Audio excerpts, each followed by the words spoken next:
A spelunker is a person who explores and studies caves. They are known to navigate through the smallest of spaces during their explorations. One such spelunker was John Edward Jones, who decided to explore the Nutty Putty Cave in Utah. However, things did not go smoothly as he expected, and ultimately, he met a tragic end in the same cave. Jones was a 26-year-old man, a medical student, family man. Additionally, he wasn't an amateur spelunker. He'd been on many explorations before. When he was younger, he would explore caves with his father and his brother, and he was a volunteer for Utah Cave Rescue. John was visiting his family for the holidays for Thanksgiving. He was with his wife and his 13-month-old daughter, and they were planning to announce to the family that another child was coming. His family members were ardent spelunkers. They decided to go explore the Nutty Putty Cave together. John, his family members, and 9 other friends entered the Nutty Putty Cave at around 8 p.m. on the evening of November 24th of 2009. The group was split into 2. The children and a few adults explored a less dangerous part of the cave, while the others decided to explore the cave a bit further down.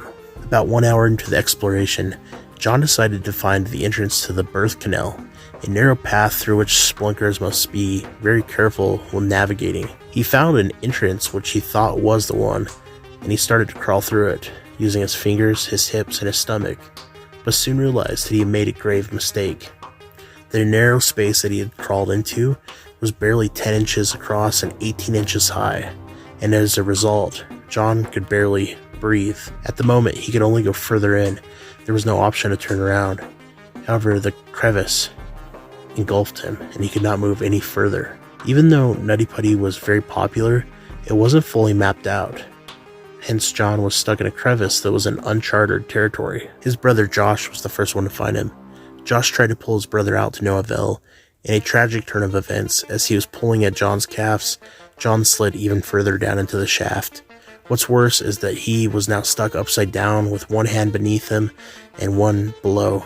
John fervently prayed for guidance and to save him, for his wife and his kids. Josh then navigated towards the entrance to call for help. However, by then, John was trapped 400 feet into the cave and 100 feet below the Earth's surface. The first rescuer on scene was Susie Matola, who arrived around 12:30 a.m. on November 25th.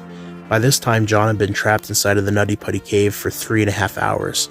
Matola then spoke to John and introduced herself, even though all she could really do was see a pair of his shoes and not much else. John spoke to her saying, "Hi Susie, thanks for coming, but I really want to get out." Over the next 24 hours, more than 100 rescuers worked feverishly trying to get John free. It was very narrow, awkward, and difficult to get rescuers down there. Ultimately, their best option was to use a rope and a pulley system to rescue John Edward Jones from the Nutty Putty Cave. Initially, that option seemed to have been working fine. After setting up the system, the rescuers actually managed to pull John up. Their progress was slow and they could only pull him a foot at a time. Things started to look very promising though. Additionally, the rescuers also got the opportunity to feed John through IV tubes.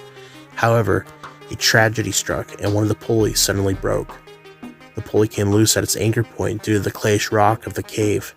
This marked the end of the rope and pulley operation, and John was back where he was initially trapped. To make matters even graver, all this time John was stuck upside down in the cave, was putting tremendous pressure on his heart and his body. His physical condition was deteriorating by the minute, and he was having difficulty maintaining consciousness. Just before midnight, John stopped responding. A medical professional then crawled close enough to him to pronounce him dead due to cardiac arrest and suffocation. Ultimately, rescue personnel had spent 27 hours trying to save John Edward Jones. Ultimately, John's body was never recovered from the cave. Officials deemed it too dangerous for retrieval, and as a result, that crevice is his final resting place. After a week from his death at the Nutty Putty Cave, the cave was sealed permanently for good, and a plaque was put upon its entrance to commemorate John's memory.